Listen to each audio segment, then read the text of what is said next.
Bismillahirrahmanirrahim. Qala al-mu'allifu rahimahullah ta'ala wa nafa'ana bihi fil umi fid dharaini amin ya rabbal alamin. Faslun. Man intaqada wudu'uhu haruma alaihi arba'atu asya. Orang yang batal wudunya, dalam kata lain, orang yang tidak punya wudu atau orang yang sedang punya hadas kecil, itu haram melaksanakan 4 perkara. Yang pertama adalah sholat, walau naflan, meskipun itu adalah sholat sunnah maupun sholat jenazah, itu tetap haram dilaksanakan. Jadi kalau kita mau sholat sunnah, mau sholat wajib, mau sholat jenazah, kita tetap harus wudu dahulu. Illa ala faqidit tahurain. Nah, kecuali di sini adalah orang yang faqidit tahurain atau orang yang tersepikan dari 2 alat bersuci, yaitu orang yang tidak bisa menggunakan air atau tidak bisa menggunakan debu. Tidak bisa menggunakan air itu maksudnya tayamum, maksudnya wudu. Tidak bisa menggunakan debu itu berarti tidak bisa tayamum. Nah, orang-orang yang tidak bisa berwudu maupun tayamum, entah itu apa sebabnya, nanti ada di penjelasan bab berikutnya. Nah, orang-orang yang tidak bisa berwudu maupun tidak bisa bertayamum, maka boleh sholat tanpa bersuci dahulu. Tapi hanya untuk sholat fardu saja. Nah, kalau untuk sholat sunnah tetap tidak diperbolehkan, karena sholat fardunya itu tadi kan untuk lihurmatil wakti atau untuk menghormati waktu sholat. Jadi kalau sunnah tidak diperbolehkan, karena itu hanya istilahnya itu kalau bahasa Jawa itu kepepet. Jadi kalau kepepet ya maka ya hanya dilakukan untuk yang wajib-wajib saja. Sekedar enten mobil lewat.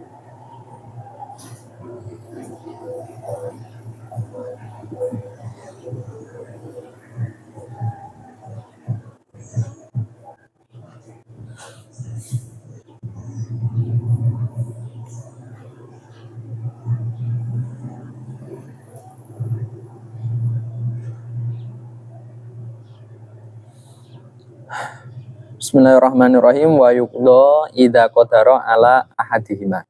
Jadi ketika sudah bisa berwudu lagi atau sudah bisa bertayamum, nah orang-orang yang sholat li hurmatil wakti itu maka wajib mengqadani. Misalkan begini, saya berikan contoh, misal sakit selama 5 hari. Selama 5 hari beliau sakit itu tidak bisa wudu dan juga tidak bisa tayamum. Maka selama 5 hari tersebut orang harus sholat lihurmatil wakti, ya kan, tidak bisa wudu, tidak bisa tayamum karena sakit, maka sholatnya harus lihurmatil wakti, tetap harus sholat. Nah, karena sholatnya lihurmatil wakti berarti selama 5 hari ini, ketika 5 hari setelahnya sudah sembuh, maka wajib mengqadani sholat yang ditinggalkan. Itu wajib diqadani. Akan tetapi kalau tidak diberi kesembuhan, misalkan langsung meninggal, nah maka orang tersebut itu tidak berdosa karena meninggalkan sholat 5 hari tadi. Itu ya maksudnya li hurmatil waktu itu seperti itu. Kemudian wa fi makna sholat khutbatul jum'ah wa sajdatu tilawah wa syukru. Nah, masuk dalam lingkup sholat. Nah, tadi kan orang yang batal wudunya haram melaksanakan sholat. Nah, masuk dalam sholat, dalam kategori sholat ini yaitu adalah khutbah Jumat. Yang pertama khutbah Jumat, kemudian sujud tilawah maupun sujud syukur. Jadi sering terjadi ya, orang sujud syukur itu tidak wudu dahulu. Nah, padahal kan haram hukumnya. Jadi kalau kita mau sujud syukur, kita harus wudu dahulu. Ya seperti sholat, harus wudu dahulu, harus menutupi aurat, dan lain sebagainya. Nanti ada tata caranya sendiri, tidak langsung sujud itu tidak. Jadi ada takbirnya dan juga nanti ada salamnya. Jadi sujud syukur itu yang benar seperti itu. Maka masih banyak yang salah. Itu ya. Terus kemudian yang kedua adalah tawaf fardhon au naflan. Entah itu tawaf fardu maupun tawaf sunnah, orang yang batal wudunya itu tetap haram melaksanakan tawaf tersebut. Kemudian yang ketiga adalah menyentuh mushaf, mashul mushafi atau menyentuh mushaf. Jadi orang yang batal wudunya tidak boleh menyentuh mushaf. Misalkan ini mushaf, misal ini Al-Quran, nah orang yang batal wudunya itu haram menyentuh seperti ini. Ini menyentuh. Wahwa kulluma kataba kulluma kutiba alaihi Qur'anun lidirasah. Apa yang dimaksud mushaf yaitu adalah suatu ayat Al-Quran yang ditulis dengan tujuan untuk dirasah, untuk deres, meskipun tidak ditulis di kertas, maupun di kayu, maupun di papan, maupun di baju, di kain, dan apapun itu, ketika ditulis dengan tujuannya untuk dirasah, untuk dibuat deres, maka itu menjadi mushaf, meskipun hanya satu ayat. Nah itu tetap dinamakan mushaf. Jadi kalau menyentuh itu harus wudu dahulu. Wa kharaja bidzalika at-tamimah. Wa ya ma yaktubu fiha syai'un minal Qur'an litabarruk, kecuali kalau tujuannya menulis itu hanya untuk tabarruk atau untuk keindahan atau untuk rajah. Nah, itu maka tidak harus wudu dahulu untuk menyentuhnya, karena tujuannya bukan lidirasah, bukan untuk dibaca. Sebagai contoh misalkan gini, saya menulis satu surat dari Al-Quran atau satu ayat dari Al-Quran, tujuannya untuk rajah agar rumah tidak ada maling, misalnya begitu. Nah terus saya tulis, saya bungkus plastik, nah saya memegangnya itu tidak wudu dahulu, itu tidak masalah, tidak apa-apa, karena itu bukan termasuk mushaf. Wasawaun masuna fil mushafi al maktubi awil hawasyi awil jildi. Nah, entah itu yang disentuh itu adalah mushaf, ini menyentuh, atau sampulnya atau pinggirannya seperti ini. Nah itu tetap tidak diperbolehkan, sama saja, tidak ada bedanya.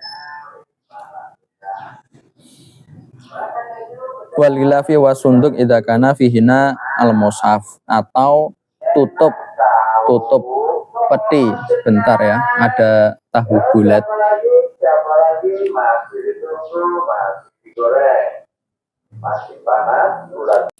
Nah, kita lanjut ya.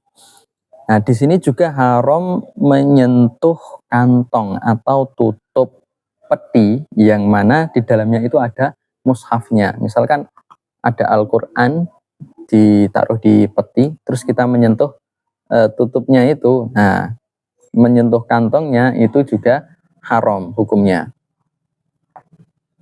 Kemudian yang keempat adalah hamluhu, atau membawa mushaf. Tadi menyentuh mushaf itu haram, sekarang membawa mushaf itu juga haram. Kenapa ada dua? Logikanya, bayangannya kalau membawa itu pasti menyentuh, padahal tidak ya.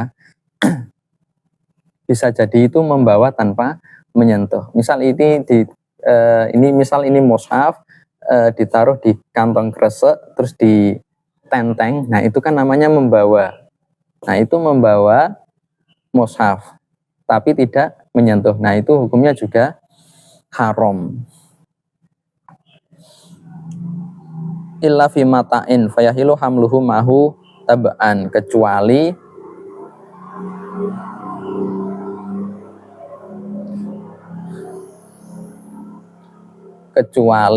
apa itu namanya, membawa mushafnya itu di dalam tas yang tidak hanya Al-Quran saja, melainkan misalkan ada baju, ada handphone, ada uang dan lain sebagainya, terus ada Al-Qur'annya. Nah, itu ketika batal wudunya itu tidak masalah, tidak apa-apa. Jadi yang haram itu ketika membawa nafsul mushaf atau mushaf saja. Atau misalkan begini, misalkan ini buku apa, majalah atau apa, terus ini mushaf, kita membawanya begini. Nah, ini tetap hukumnya haram. Atau dilapisi kita menyentuh mushaf kok dilapisi kaos tangan, itu tetap hukumnya haram, sama saja.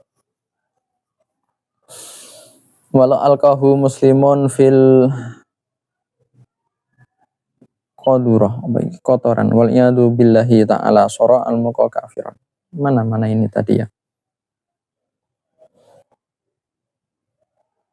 Wa istahabu ayakuma lil musaf idza kudima bihi. Bahkan kita itu disunahkan untuk berdiri karena didatangkan mushaf. Misal kita lagi duduk, ada orang yang memberikan mushaf. Nah, itu disunahkan berdiri ya. Di sini di kitab Kasyifatus Saja. Karena berdiri itu memang disunahkan lil fudhala, bagi orang-orang yang utama dari golongan ulama. Nah, sedangkan mushaf itu adalah lebih aula, lebih utama. Maka ada orang alim, kita disunahkan berdiri. Ada Al-Quran datang, kita juga disunahkan berdiri. Istilahnya menyambut Al-Quran. Jadi hanya itu saja 4 perkara yang diharamkan saat batal wudunya. Nah, coba kita ulangi. Apa itu 4? Nah, yang pertama adalah sholat. Ya, di dalam sholat itu ada sujud tilawah, sujud syukur, atau khutbah. Nah, terus yang kedua tawaf, entah itu tawaf wajib maupun tawaf sunnah. Kemudian yang ketiga adalah menyentuh mushaf meskipun pakai penghalang, pakai kaos tangan. Nah, itu tetap haram, meskipun penghalangnya itu tebal, tetap haram. Yang keempat adalah membawa mushaf. Membawa mushaf itu juga haram. Jadi itu saja. Wallahu a'lam bishawab. Al-Fatihah. Alhamdulillah.